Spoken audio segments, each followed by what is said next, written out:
Unveiling the face of God. Isaiah 6 and verse 5. Woe to me, I cried. I am ruined, for I am a man of unclean lips, and I live among a people of unclean lips, and my eyes have seen the King, the Lord Almighty. So Isaiah says his eyes have seen the King, the Lord Almighty. So Isaiah saw, not a dream. He saw the Lord Almighty. Isaiah saw Jesus Christ before even he was born. If you look at this one, it is after this encounter that the ministry of Elisha opened up. The ministry of Isaiah opened up. From there, if you look from Isaiah 7 going forward, the man ministry blew up. That's why I keep on saying, at no time can you see God and you remain the same again. And seeing God is not a simple matter. For God had told Moses, you can't see me and live. How now? Moses, you can't see me and live. How? Meaning, he was saying he will be consumed by what he will see. It is beyond human being ability to absorb. And this is a point here. But Isaiah is saying, I have seen the Lord. I have seen the King, the Lord Almighty. And if you look at the description that is in verse 1, I saw the Lord seated on a throne, high and exalted, and the train of his robe filled the temple. Above him were seraphs, each with 6 wings. With the 2 wings they covered their faces, with the 2 they covered their feet, and with the 2 they were flying. And they are calling out to one another, holy, holy, holy is the Lord Almighty. The whole earth is full of his glory. That is what Isaiah saw. And he is describing how the Lord looked like. And this is none other than the Lord Jesus. This is the Lord Jesus Christ himself. This is the Lord Jesus Christ himself. And Isaiah is seeing him seated on a throne, high and exalted there. He did not even say it was in heaven. He said the throne was there in a place high and exalted, and the Lord was sitting on that throne. And he is saying the train of his robe. And you know the robe of the Lord is righteousness and holiness.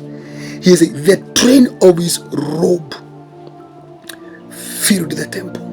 The temple now, the natural temple. So he's seeing the eyes are seeing the Lord.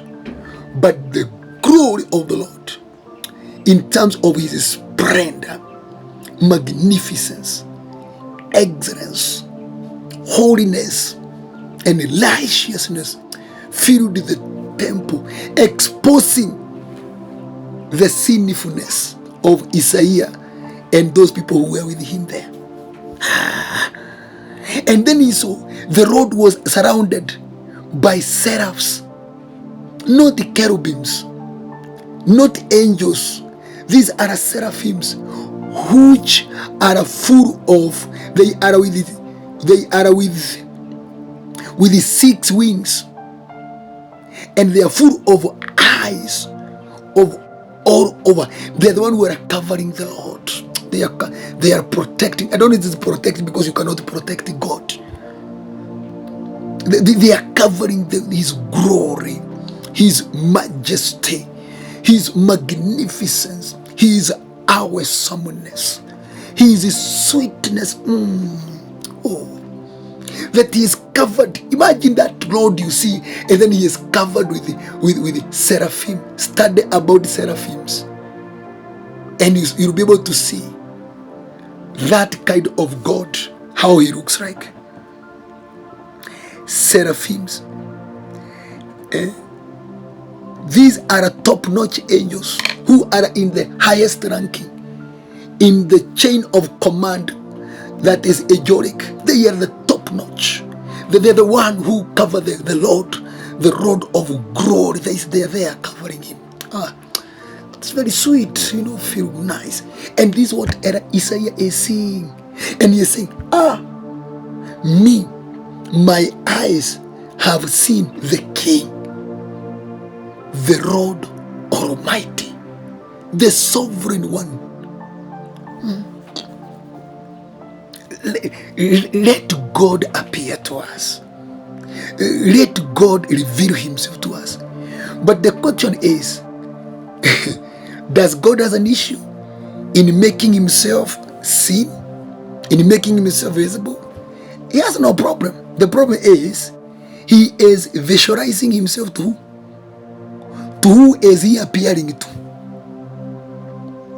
Let us study very briefly about the positioning of Isaiah that enabled him see. Number one is in the temple. Where was Isaiah that this vision was made vivid and clear to him? In the temple. So if you want to see God, be in the temple or be the temple, because God reveals himself in the temple, not in the public. That is why when Jesus came and accomplished salvation, he brought another one, Holy Spirit. And then Paul came and he told us, don't you know you are the temple of God? So meaning, for God to reveal himself, we see him. He reveals himself in the temple.